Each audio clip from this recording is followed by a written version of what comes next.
मैं मानता हूं दूर से सिर्फ ऊंचे पहाड़ दिखाई देते हैं, खाइयां नहीं। लेकिन दोस्तों, जितना अनुभव एक पहाड़ पर चढ़ने में चाहिए होता है, लगभग उतना ही अनुभव एक खाई में उतरने के लिए भी चाहिए होता है। दोस्तों, मैं आज बात करूंगा उन दो लोगों के बारे में जिन्हें हमने हमेशा से इग्नोर किया है, लेकिन वही दो लोग हमें सफलता की सीढ़ियों तक पहुंचा सकते हैं, सक्सेस दिला सकते हैं। आइए शुरू करते हैं।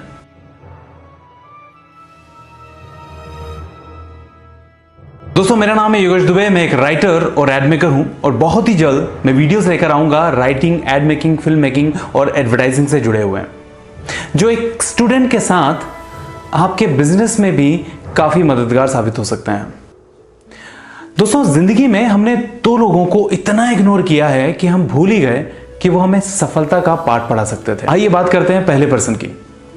दोस्तों, जब भी हमें कोई काम करना होता है, जब भी हम कोई बिजनेस स्टार्ट करना चाहते हैं, हम उस फील्ड में महारत हासिल करने वाले इंसान को ढूंढते हैं, सबसे ऊंचाई पर पहुंचने वाले इंसान को फॉलो करना चाहते हैं।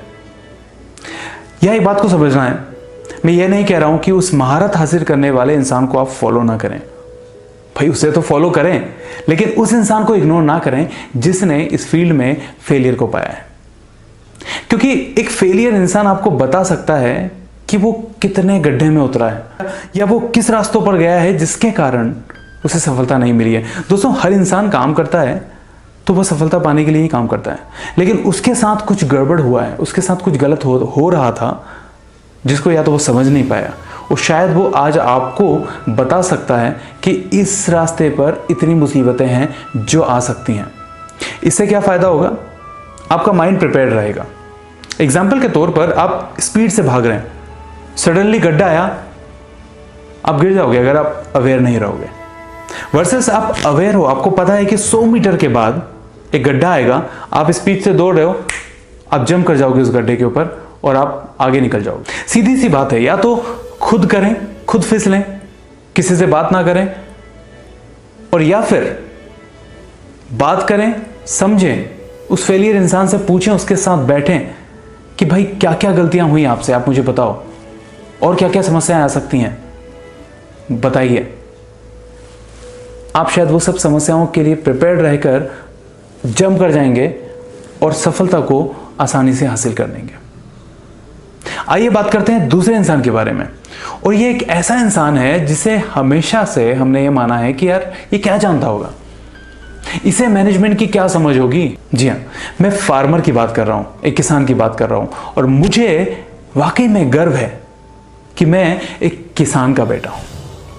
दोस्तों, वाकई में मुझे लगता है कि एक किसान को मैनेजमेंट कॉलेजेस में पढ़ाना चाहिए, बड़े बड़े मैनेजमेंट कॉलेजेस में पढ़ाना चाहिए, क्योंकि जितना कुछ एक किसान जानता है ना, हमें वो किसी पढ़ाई में नहीं मिल सकता। आप जब भी किसी किसान से मिलें, आप उससे उसके साल भर की मेहनत का हिसाब पूछना, उससे पूछना प्रॉफिट एंड लॉस आपका कैसे हुआ, उससे पूछना कि कैसे आप कुछ डिसीजंस लेते हो। आपको पूरी जिंदगी की समझ आ जाएगी उस जगह पर। एक किसान का जॉब 9 to 5 नहीं होता, उसका जॉब तब खत्म होता है जब वो अपनी महीनों की फसल को अपने घर लेकर आता है।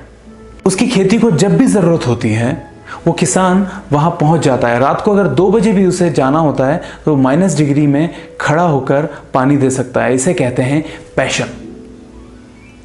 फसल जब ग्रो कर जाती है तो उसके ऊपर क्लाइमेट चेंज का बड़ा खतरा मंडराता है। कई किसानों की खड़ी खड़ी फसल बारिश में, बिन मौसम की बरसात में तबाह हो जाती है, लेकिन किसान हारता नहीं है। वो कहता है ठीक है, इस मुसीबत में मैंने लॉस झेला है, अगली बार मैं ये गलतियां नहीं करूंगा और वही मुनाफा मैं इसकी भरपाई अगली फसल में कर लूंगा। ये होता है विल पावर, जो आप एक किसान से सीख सकते हैं। आई सजेस्ट एवरीवन, आप प्लीज एक बार एक किसान के पास जाएं, 1-2 दिन रहें उसके साथ, उससे पूछें आप किस तरह से मैनेज करते हो। आपको पूरी जिंदगी की समझ आ जाएगी उतनी सी देर में। तो दोस्तों, आज हमने बात की दो लोगों के बारे में जिन्हें हमेशा हमने अंडर एस्टिमेट किया है, नजरअंदाज किया है, इग्नोर किया है। एक है फेलियर और दूसरे फार्मर। दोस्तों, उम्मीद करता हूं कि आपको ये वीडियो पसंद आया होगा। और वाकई में अगर पसंद आया तो प्लीज मुझे लाइक और कमेंट करके बताएं, इस वीडियो को शेयर करें और चैनल को अब तक अगर सब्सक्राइब नहीं किया है तो प्लीज सब्सक्राइब करें और बेल आइकन जरूर दबाएं ताकि अगले वीडियो की नोटिफिकेशंस आपको मिल जाए। मैं फिर आऊंगा अगले वीडियो के साथ, तब तक अपना ध्यान रखें, सुरक्षित रहें। धन्यवाद।